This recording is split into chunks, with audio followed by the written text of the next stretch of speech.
Good morning, family. How are you guys doing? It is Tuesday. We are in the last Tuesday of the month of August. Can you believe that? This month is just swooshing on by. We are in the last Tuesday for this month, and we have been on an amazing series all month long. Hey, Mother Carolyn, we've been on an amazing series, and you know we don't do it every month, but we're going to do it this month. We did it last month, and we are going to kick off this series with a conclusion of a Bible study challenge. Hey, Mother Carol Moore, how you doing? We're going to kick this thing off today. And today what I'm going to do is do a review. Hey, Mother Jerry, we're going to do a review because on Thursday at 11:30 Eastern Standard Time, we are going to do our end of the month, end of the series Bible study challenge. Now, we got a little bit of coins left over in the bank. We were able to bless so many teachers this year. You know, we had teachers that are going back to school. So I just thank God for each and every one of you. We blessed some teachers. I think it was like 10 or 11. We blessed teachers this year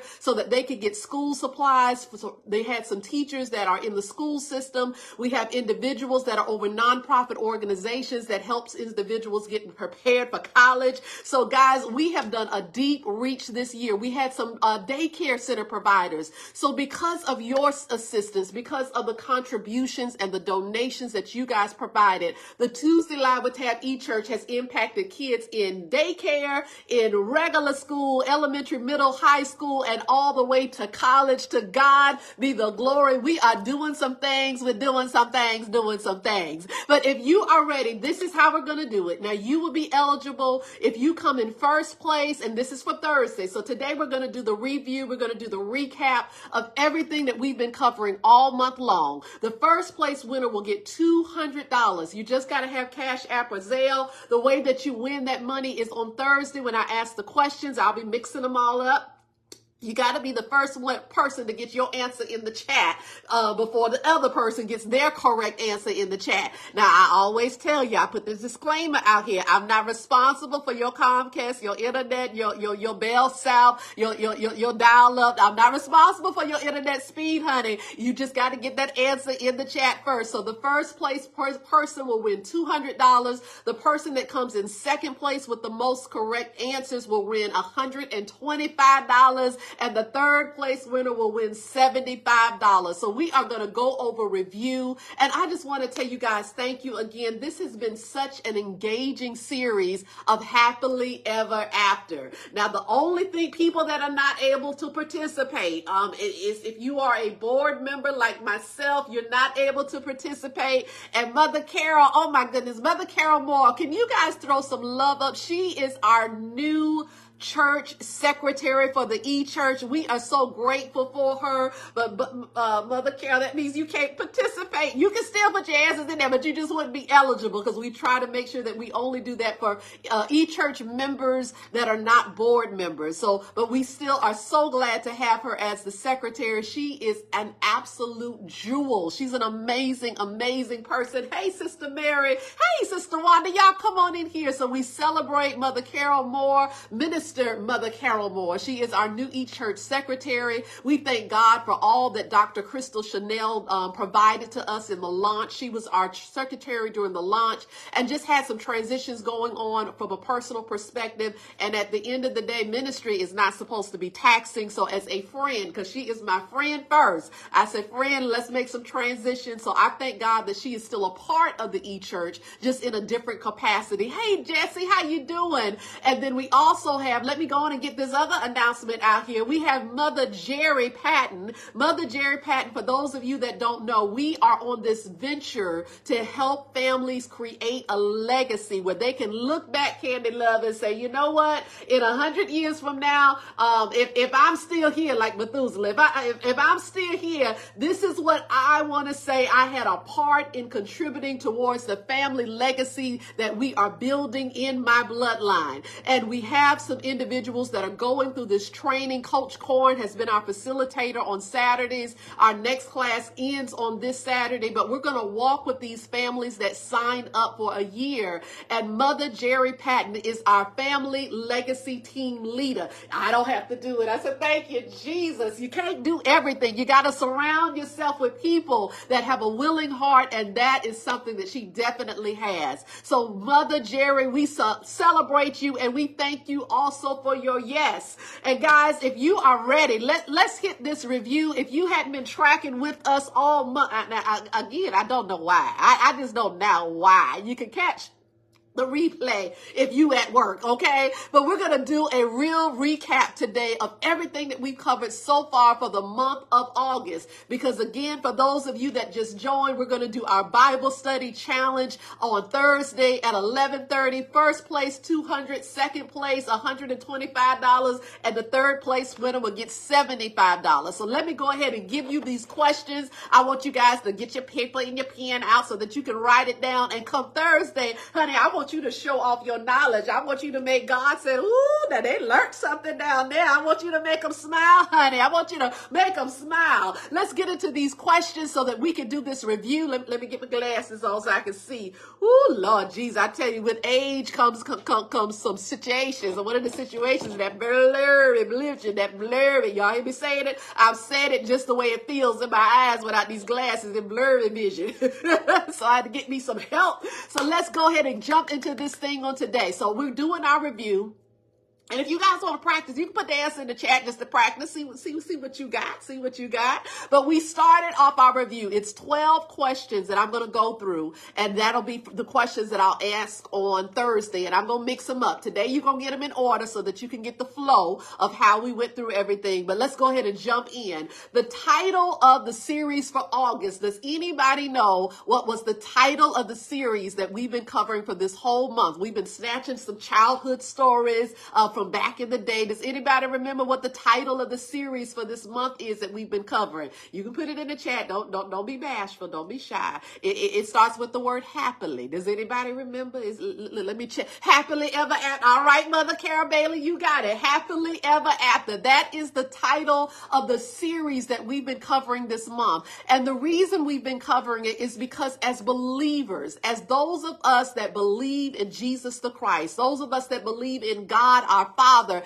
and Holy Spirit that walks and lives within us. And for those of us that believe, the Bible tells us that all things, Wanda, are working together for our good. So at the end of the day, our story ends happily ever after. It doesn't matter what you're going through on this earth. Baby, this is not our final stop. As I always say, we are living this life to live again. Our destination is happily ever after. There is a time when we will stand before the Father at the pearly gates, and I'm hoping he gonna say, thy good and faithful servant, well done. Anybody want to hear that? Thy good and faithful servant, well done. You don't always get the accolades and the clap, clap, clap and the pat on the back, but at the end of the day, I hear a yes, Wanda. I want to hear thy good and faithful servant, well done. So our series theme for the month of August, you guys got it right, has been happily ever after. Now, the next question that I have for you is we talked about the gingerbread man. If y'all remember, we talked about the gingerbread man. Gingerbread man says, run as fast as you can. You can't catch me. I'm the gingerbread man. And baby, that gingerbread man, he was on the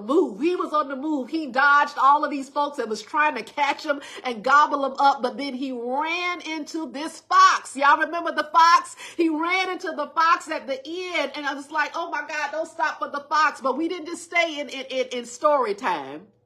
We said this fox that the gingerbread man ran into is equivalent to this biblical king that Jesus said in the Gospels. Look, you tell that fox, I ain't afraid of you. Does anybody know the name of the king? It starts with the letter H. It was king, and it starts with the letter H. Everybody in the Bible had a role to play. And this particular king was just treacherous. And the Pharisees was like, look, Jesus, I know you on on this journey, but please leave this area because this particular king, you know that he's up and around and about. So Jesus was like, you tell that king. I'll see it in the chat. So let me give y'all the answer. It's King Herod, Herod, King Herod. King Herod, he said, you tell King Herod that I'm not afraid of him. You tell King Herod that I understand what his role is. He's a fox. He's sneaky, he's tricky, and he thinks that he can outfox me, but I am Jesus the Christ. Now I see Hezekiah in there, so let me give you some clarification. Hezekiah wasn't tricky like the fox. Hezekiah was the king. I'm so glad y'all put this in here. We're going to do some learning together. Hezekiah was the king that thought that he was about to die. Hezekiah was the king that thought he was about to die, and the prophet came to him. Hezekiah was getting his house all settled up in order. He was getting, the obituary went out. Oh, this is a paper clip. And we all going to transition to get to glory. Have your affairs in order. Have your stuff written out so people don't have to figure out all of that. Thank you. Bless the Lord. All right. That was a paperclip moment. But Hezekiah was getting his affairs in order. Hey, this Sister Deacon Glenda Hodges. And it says that the prophet came into the room and said, Hezekiah, you got 15 more years. Go on and get yourself together because surely you getting ready to transition. It said before the prophet could get out of the gate, out of the fence yard, before he could get out the fence yard, Jesus, the Lord, spoke back to him and said, go back and tell him I'm going to add some more years to his life. And that's the thing about being a prophet. A lot of times people say, I operate in the gift of prophecy. Praise the Lord, because that's what the word says, that we will be able to prophesy in the latter days. But there's a time when you got to remember, all the time, you got to remember that God is still in charge, and he may have you say something and then say, now go say this. And you would say, but Daddy, I just told them this. You want me to go tell them this now? He said, yeah, undo that and go tell them this. You got to be submissive and yielding because you're speaking on behalf of God, not of you. So don't be like, God didn't make no mistake. So at the end of the day, Hezekiah, to answer y'all question that y'all put in there, he was the prophet he was the king where the prophet came back and said, no, God is going to add some more years to your life. But the answer to this question, the fox, is similar to the gingerbread man that matched the biblical king that was called King Herod, Herod. Y'all got that one. Okay, let's go to the next one. What did we learn when we looked at the gingerbread man? He was able to escape. If you guys remember the childhood story, run as fast as you can. He was able to outrun the old couple and the young boy and the ditch digger and the grave digger. And he came up upon a bear and he outran the bear. And then he came up upon all of these different things. He outran them. And then he got to this fox. And it was three things that we learned that got that gingerbread gobbled up. And it was from there, we said, you know what? At the end of the day, King Herod was nothing but a distraction. So I'm going to give y'all these three things, okay? The first thing that we learned is, what did we learn about the fox and King Herod? Is number one, don't stop.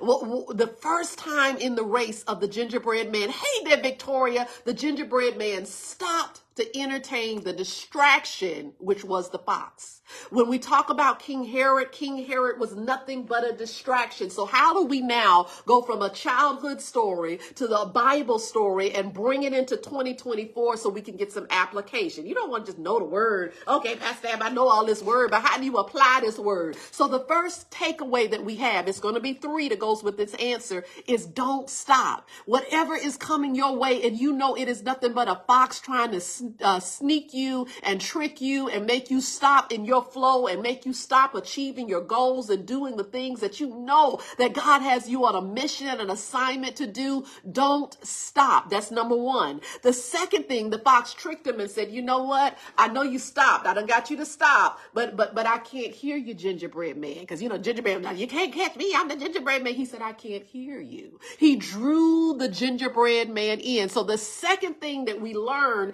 is don't get drawn in. When you're dealing with stuff in this life, one of the things that Jesus said when they told him, like, King Herod is here, he was like, I'm not getting drawn into that. I'm not going to stop my mission of what I've been created to do. I'm on an assignment. Hey, Sister Ishan, I'm on an assignment to make sure that while I'm on this earth, I do what thus says the Lord. He said, so I'm not stopping because King Herod is in the area. I'm not going to get drawn into his tactics. That's the second thing that we learn. Don't get drawn in. Every day, something is going to try to take your attention. Something is going to try to talk to you and speak to you and make you stop and think that that you don't need to keep doing what you're supposed to be doing. Don't get drawn in, Victoria. And then the third thing that we learned, the final thing, is not only don't stop for the distraction, and don't get drawn into the thing that's trying to distract you, is the last thing, don't give them your energy. If y'all remember the gingerbread man, he came closer to the fox because the fox was like, I can't hear you. And he said, I've outrun this and I outran that. You can't catch me. I'm the gingerbread man. And the fox said, I still can't hear you. So then he got all frustrated. He said, I'm the gingerbread man. He was giving the fox all of his energy. And when you give all of your energy, do you remember the scripture where it says, don't get weary in well doing? Some of us are doing some things and we know that we're on the right track. We know that we're doing what God has told us to do. It doesn't mean that we're perfect, but we know that we're focused. We know that we're locked in. We know we got our head in the game. Baby, a part of being able to fulfill your assignment and not get weary in well-doing is to not stop, to not get drawn in. And the third thing is don't give it your energy. Some things we just giving it too much energy. You don't need to put a mouth on it. You don't need to put a thought to it. You don't need to put no heart into it. You don't need to give no affection to it. Don't put no money in it. You need to take your hands off of it. We got to make sure that we don't get drawn in. And Jesus gave us that example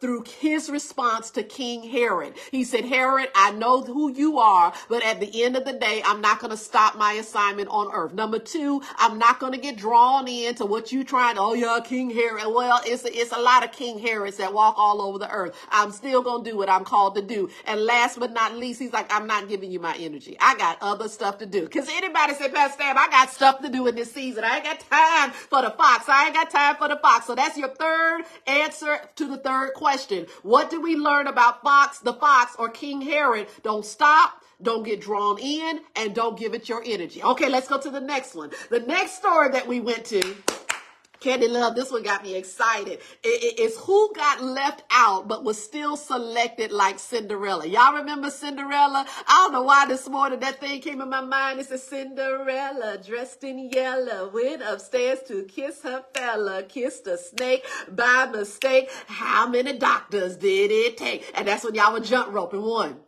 2, 3. Y'all don't. Okay, all right. Maybe that was just me. I had jump roping childhood games. Cinderella. Let me go back to my question. Let me stay focused. It says, who got left out but was still selected like Cinderella? Who got left out? Who was all of the brothers were lined up, but then this particular brother was left to go and watch after the sheep. Anybody remember that brother that got left out in the Bible story? His name starts with D. His name starts with D. He is the brother that they tried to overlook when they were coming to say, we're coming to appoint somebody that we know is getting ready to be the next king. Anybody know who this king's name is? Starts with the letter D.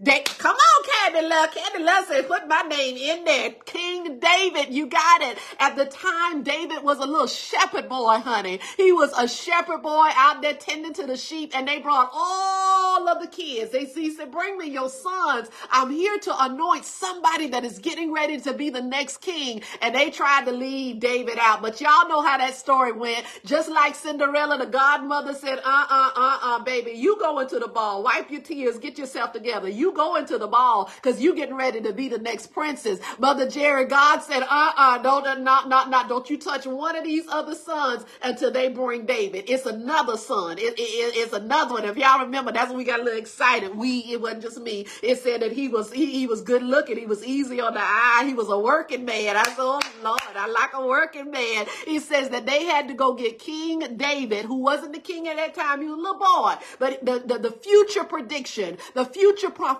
was that he was going to be the king. Well, what is our takeaway, baby? Don't get upset when folks don't pick you. When you supposed to do what you supposed to do, called by God, can't nobody take your spot. Can't nobody bump you out. They might not select you to be on the team, but before they know it, Jackie, you're going to be the whole team leader. Hey there, First Lady Pastor Jackie Key is in the house. Hey there, my sweet sister. So at the end of the day, baby, don't let it get you twisted and in a bunch because somebody didn't call your name. God called your name. God selected you for the assignment. God said you are the one, and can't nobody do what you do like you do the way you do it. Baby, you got to know how to toot your horn. I say it all the time. I say, I'm not cocky, but I am confident. God called me for the assignment. Baby, you can try to do it, but part B ain't gonna work. I am the primary. I'm the main. I'm the only one that can do it the way I do it, baby. You got to know how to celebrate who you are in Christ Jesus. Hey there, Brian. So in this review, for those of you that are jumping in, we're doing our review for the whole Happily Ever After series, because on Thursday, we doing the Bible Study Challenge. The first place winner is going to get $200. The second place winner is going to get $125. And the third place winner is going to get $75. Just got to have cash, App, or Zelle. Don't pay for checks. No. We don't do that now. All right. So now let's go to our next question, our fifth review question. It says in 1 Samuel, because that's where we grab this story about David. In 1 Samuel, it's an Old Testament book. That Old Testament book represents this word. The whole book, if you want to learn about this, it represents this word. The theme of this book, it represents this word, and it starts with the letter M. It's a word that represents kingdoms and lineage, and this person is getting ready to be the next person in charge. Does anybody remember what that word is? It starts with the letter M. M. Let me give it to you, because I will make sure we good on time. The word is monarchy. M-O-N-A-R-C-H-Y. Monarchy. So when we're in the word of the Lord, each book of the Bible has a theme, so that you can say, well, what is the 1 Samuel talking about? 1 Samuel is talking about monarchy. It's talking about lineage. There you go, Mother Carolyn. It's talking about how this person became into this position, and this person was voted to be in this position. And isn't it interesting? We see it in the form of elections today. We see it in the form of who's going to be the next president, the next vice president, the next person that's going to be in charge. They're talking about kingdoms in this word. And it's still alive in other countries where they're saying this is the king of this country. This is the prince of this country. This is the queen of this country. So monarchy is not something that Elizabeth and Charles created, baby. It's something that comes from biblical terms. So when we talk about 1 Samuel, anytime you're reading something in 1 Samuel, I want you to always lock in your mind, it is the book that talks about monarchy, okay? So the thing about this is, now when we understand who David was, David is a part of a lineage. David is part of the lineage of Jesus the Christ. So it's important to understand that there's this step and stone that goes to it. So now when we go back to you and I, the application is, do you realize, I just said it, that you're creating a legacy? Do you realize that today, I'm Tab. I'm 49 years old. I got 3 adult sons. I have a grandson. I have a father. I have a sister that's watching. I have many sisters and many brothers. We are all a part of a lineage that goes back to people that were way before us. But we have a responsibility to gather the past, look at who we are today, and to be intentional about being in a position to impact the future generations in a positive way. This book is talking about monarchy when we're talking about 1 Samuel. Let's go to our next question, because now we're doing some more application. We don't want to just know stuff to know it. Hey there, Tracy. Now let's get some application. So the next question, question number 6, was what was our main takeaway in David stepping up to kill Goliath? If you remember, David was still that little boy. They was out there in the field, and the main takeaway, and I'm gonna give it to you because it's a 2-part answer. The main takeaway was, number 1, David knew who he was. He knew who he was, and the second thing, he knew what he was created to do. He knew who he was. Hey there, Vice President Yvette, and he knew what he was created to do. In that particular story, we learned that David, still the little shepherd boy, his brothers go out to fight the battle, and they're told that this big Philistine giant is getting ready to take the people out. Everybody, hey, Leon was afraid of the Philistine. And David says, well, wait a minute. He says he goes to take a little sack lunch to his brothers up there. They still didn't think that he was supposed to be there. One of the brothers got so irritated irritated. He's like, what are you doing here? Why aren't you minding the sheep like you're supposed to be minding the sheep? And David said, look, I'm not here to just be a shepherd boy. Some of y'all need to go on and let the folks know who you are, baby. He said, I know who I am. You may have forgot, but it was a laying of hands, and I was declared that I was going to be something in life. I'm not just a shepherd boy. He said, what is it going to take? And who is it that's saying that they're trying to defile the people, the army of the Lord? Who's trying to stand up against the believers? See, that's the position, that's the posture that we got to take. We fight against flesh and blood, but the Bible tells us not to do it. We got to stop fighting our brothers and stop fighting our sisters and say, wait a minute, that's my brother, that's my sister. If you trying to take them out, you trying to take me out. And we don't fight like David fought. Now, David went out and got some rocks because they tried to put all that heavy equipment. He said, no, this ain't my equipment. I know what I'm able to do, but I can't do it with your stuff. Oh, that's a word for somebody. You know how to do what you created to do, but you got to do it with what God put in your hands. He said, I can't use your armor. I can't use your equipment, Wanda. Your stuff is too heavy. He said, no, let me just get these stones. And it said that he took a stone, and y'all know the story. He hit Goliath square between the head, knocked that joker out to the ground. Boom, he went. And David said, so that there's no uncertainty, so that there's no lack of understanding. I didn't just come to knock it down.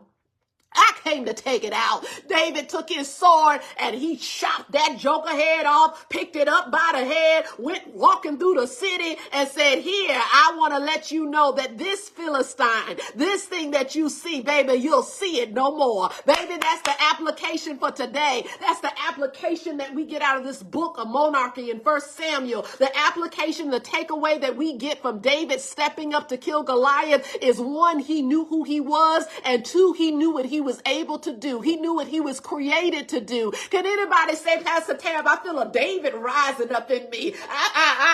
You had to remind me, but I know who I am. I'm Yvette Searson. I feel a David rising up in me. I'm Carol Moore. I feel a David. I'm Jackie Key. I feel a David. Oh, wait a minute. I'm Jerry Patton. Oh, can anybody say, I know who I am? And not only that, baby, I know what I'm created to do. I'm created to look out for my brother and my sister. I'm created to have my brother's back. I'm created to make sure that I'm not just a friend, but I'm a loyal friend. I'm created to go with you into prayer, intercession, if we got to battle something in the spirit. I'm there to make sure that you can call somebody and you don't have to worry about it being cross town in less than 2 minutes. I'm there to be there. I'm there to do what I'm called to do. I'm there to do what I've been assigned to do. And baby, you better know when I'm going to go back. When I do it, can't nobody do it like me. Baby, you got to have you some folks in your circle that understand their assignment and that know who they are. Let's go a little bit further. We're doing our review. Let's go to question number 7. Oh, now this one, we went to another happily ever after childhood story. Who ate spinach to get his strength so that he could defeat that old Bluto? Who ate spinach? Who was the character that ate the spinach? Anybody remember the spinach man eating character back in the day? Who was it? Come on now. I know y'all got this. I need it in the chat. And it ain't the chicken and biscuit man. That's a hint. Who was the character that used to eat the spinach? Thank you, Mother Jerry. It was Popeye the Sailor Man. He said, I'm Popeye the Sailor Man. Toot toot. Baby, Popeye the Sailor Man knew that he had to eat something so that he could fight that old Bluto. Bluto was all up in his face, always trying to take what wasn't his. He know olive oil wasn't his, girl. He was all, but here's the thing that now I thought about that story the other day. Olive oil, because I had to go back into my memory bank. She knew that she was Popeye's girl, right? But she would every now and then like, oh, Bluto. She was entertaining the enemy. Let me tell you, you better have some people in your circle that know they're not supposed to entertain the enemy. That's what had Popeye in most of them fights. I had to go back in memory and say, wait a minute. Bluto wasn't just fighting to be fighting. He was fighting because Olive oil was entertaining him a little bit. Yeah, she was going back and forth. Yeah, all right. That's a whole nother message. I'm going to leave that alone. But who ate spinach? It was Popeye the Sailor Man. Now let's go into the story, because we didn't just stay there with Popeye. We found another character in the word. In this word, we went up and we found this other man. Let me go to it. What is it that we need to eat so that we can defeat the enemy. Now, Popeye got his strength from spinach, but what is it that we need to eat so that we can defeat the enemies that show up? Somebody give it to me. What is it that we can eat? What is it that we need to eat every day? You need to eat it. You need to eat it in the morning. You need to eat it in the day. You need to eat it in the midnight hour. What is it that we need to eat? I'm going to give you a hint. What is it that we need to eat? I'm going to give you a hint. What is it that we need to eat? I'm going to give you a hint. What is it that we need to eat? What is it? Somebody help me out. Oh my God. The word, thank you, Candy Love. I'm like, oh my God, my work has been in vain. Come on, somebody. You got to eat the word. You don't need no can of spinach, baby. You need the word. You need to know how to pull on this word when the enemy shows up. You need to know how to pull on this word when sickness shows up. You need to know how to pull on the word when debt shows up. You need to know how to pull on the word when divorce comes. You need to know how to pull on the word when craziness shows up and knocks on your door. Mother, I can always go to the word. Is there anybody that's excited that says, Pastor Tam, I can always go to the word. I can go to Genesis to understand that ain't nothing new under the sun. If it's in Genesis, it's going to be back here in Revelation. I can go over here and I can look in the book of Exodus and say, you know what? I might be in my season right now and it may be rough, but baby, there was an Exodus in the Bible and I'm coming up out of this thing here. Or I can go to 1 Samuel and learn what it means to be in royalty. I can go over to the book of Job and say, you know what? I ain't the only one in the Bible that felt like they lost some stuff. But according to the word of the Lord, he's no respecter of persons. And what I understand about Job is Job lost it all, but he gained almost more, twice, 3 times, 4 times what he had in the beginning. God is a restorer to people that lose stuff. So Job tells me that if I lose some things, God can do it for me too. Or I can go to the book of Proverbs, get a little bit of wisdom so I know how to handle this thing called life. I go over to the Gospels of Matthew and learn how to manage my money. You know, Matthew was a tax collector. I can go to the book of Acts and say, okay, now I filed into this place on Sunday, and there's a guideline of how the church is supposed to act. The book of Acts will tell you how the church is supposed to act, because every now and then the church don't act like the church is supposed to act. I know you don't want to say it, but every now and then the church don't act the way the church is supposed to act. So the book of Acts will say, let me tell you, there's a roadmap. I didn't just make it up. I know, Pastor Tab, you want to say you're the founder, but baby, you better do it in accordance to the book of Acts. There was a guideline. There was a structure. There was a way that you were supposed to do this thing. Baby, we got to eat the word. The word tells us how to get through life. The word is the thing that gets us over. The word is the thing that helps us to speak to the mountain and say, you got to be removed and cast into the sea. The word is the thing that looks at this doctor's report and said, no.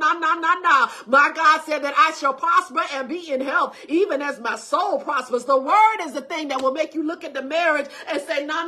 What God has put together, let no man come in between. Oh, the word will make you look at the children and say, now I raised you up in the admonition of the Lord. You better get it together. Don't make me snatch you today, bro. Oh, I don't want to snatch you, Bobby. Bobby, sit down somewhere so mama don't have to snatch you up. Baby, the word is going to tell you how to get through this thing called life. So that is what we've got to eat. You can't just eat it at church. You can't just eat it on Bible study line. You can't just eat it because somebody said, would you turn to your Bible? Baby, you got to make it a part of your nutrition, a part of your diet every day. Our thirst and our hunger for the word. Oh my God, the word. So, I got excited. Let me get on to the study. All right. It says we need to eat the word. Now we got into this next one. We're coming up to a wrap. These questions, y'all gonna be able to get this. I can't wait to see who's gonna get this money, honey. The next question is, all right, we talked about this Grinch. You're a mean one, Mr. Grinch. Y'all remember that Christmas story? We talked about the Grinch, and it said that the Grinch helped us to learn the character. Remember, we did this the other week. It helped us to learn the character, the conduct, and the cost to have this type of people. Who are the type of people that we learned that the Grinch gave us an example of how we can look at the character and the conduct and the cost to have these people in your circle. It starts with the letter F. Who did we talk about? Who were the people we talked about last week? Anybody know? I'm looking. I'm watching the chat. Somebody gonna type it in there. Let me refresh it. Maybe my Wi-Fi not working like your Wi-Fi working. Who were the people? We said they're in your inner circle. Starts with the letter F. Thank you, Candy Love. The friends. Hey, Sister Diana, the friends. Diane, the friends. You've got to remember that there is a character If you call somebody friend, the Grinch had a certain type of character. The Grinch was mean and grumpy and angry, and you got to look at the character of the people that you call friend. All right. And then the next thing we talked about was the conduct. The Grinch was on this mission to destroy Christmas because he got sick of the Who's people. That was the name of the people in the little town. He got sick of them always singing and celebrating and putting out their decorations and being nice and kind to everybody. Just drove him crazy. He said, I'm on a mission and my conduct is to destroy the stuff that brings them joy. But it messed him up because when Christmas morning came, he had broke into the house in disguise. Remember, he had on that Santa Claus suit, thought that if somebody see me, they'll think I'm coming to give versus knowing that I'm coming to take. You got to make sure the cost, the people that are in your circle that you call friends, are they giving? Are they contributing? Are they helping you to be who you were created to be, who you were destined to be? Or are they distracting? Are they taking? Are they subtracting from your desire, subtracting from your energy, subtracting from your drive? Oh, we learned that there's a character, there is a conduct, and there is a cost to call somebody friend. We got that from the story of the Grinch. The Grinch realized that on Christmas morning, he woke up thinking that the people would be out there crying and the folks was out there dancing, drinking, happy, and being merry. And he realized that, oh my goodness, it had nothing to do with the gifts. It had nothing to do with the material things. People can take your material things, but at the end of the day, how are you going to respond? People can take your things that you hold precious and dear, that you got receipts for, but at the end of the day, how are you going to respond? Do you have somebody in your circle that you can call on? Do you have somebody that loves you and they love you inside and out? Do you have somebody that loves you and sticks closer really than a brother? It said there's nothing like having friends. Our next question that we asked, so the Grinch helped us to learn the character, conduct, and cost of who? Y'all got the answer right. It was friends. The next question was, what Bible book teaches us about friends? Y'all remember the Bible book? We was in it on last Thursday. We was in this book, and I'll give you a hint, the book of wisdom. This book of wisdom taught us what it means to have a friend. It says, don't be asking friends to co-sign for you. Friends are not co-signers. Friends are not people that you should be asking to borrow money. They're not co-signers. We learned that friends are people that don't put you in a position where you are going to be worse off than when you met them. That's not what friends do. There you go, Mother Carol. Thank you. It's the book of Proverbs. In the book of Proverbs, hey there, Tanya, we learned that there is a character that is outlined. You don't have to figure it out. Some of us go through life and we're trying to figure out, is this really a friend? Baby, God is like, I already did the work for you. Go to the book of Proverbs. Look at what it says about people that you call friend. We learned that friend is more than just your homegirl and your homeboy. It is a companion. It is a spouse. A friend by definition is also considered a lover. I told you I don't get caught up on that, but that's what the word says. It's also considered a lover. It's considered an associate. The people that you work side by side with, if they are your associate, you are to conduct stuff in a friendly manner with them. Now, don't get it twisted just because they're your friend, because by definition, that's what associate also translates to. It doesn't mean that they belong in that inner circle. Some of us have given people access to spaces that they were never designed to be in. Friend, we also learn, according to the book of Proverbs, the book of wisdom, teaches us that a friend is not a family member. That is something that is so different. And some of us have put some responsibilities, some weight, some charges and challenges on family members that are just there to be a part of your bloodline. They're there to help in the furtherance of the gospel of Jesus the Christ. They're not there to be your friend. They're not there and we owe some family members some apologies and say, you know what, look, I put too much on you. I need to build my inner circle of friends. All right. And then the next question, the last question that we had, are what two things you should check regarding your circle? So it's two things when we talk about that word inner circle, the application. So now, Tab, I get it, that I'm supposed to have friends. I understand that there's a character and a conduct and a cost that's being paid to say I'm your friend. But now, what are the two things that we should check regarding this inner circle? The first thing, I'm going to go ahead and give you the answer, is you need to check the mirror first. You need to look in the mirror and say, you know what? The word says, if you want a friend, show yourself friendly. Am I a person that has good character? Am I a person that demonstrates that I've got good conduct? Am I a person that's worth the sacrifice of the cost of energy and time and effort? Am I a friend? Am I a friend? So when you're doing that inner circle check, because oftentimes we're quick to look out the other part, the window.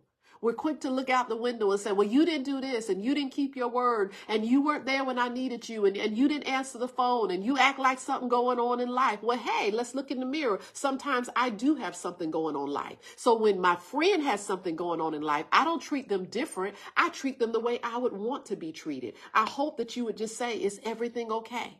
I hope that you would say, you know what, you're a little distant. I'm going to pray for you. I hope that you would remind me that, hey, friends stick closer than a brother. I'm not here to fight with you. I'm not here to go talk about you. I'm here to be your brother. Iron sharpens iron. What's going on? How can I help? How can I pray? Do you need me to just sit with you? Do you need me to come hang out with you? Do you need me to cry with you? Do you need a shoulder? Do you need a pep me up? Do you need accountability? Do you need some love right now?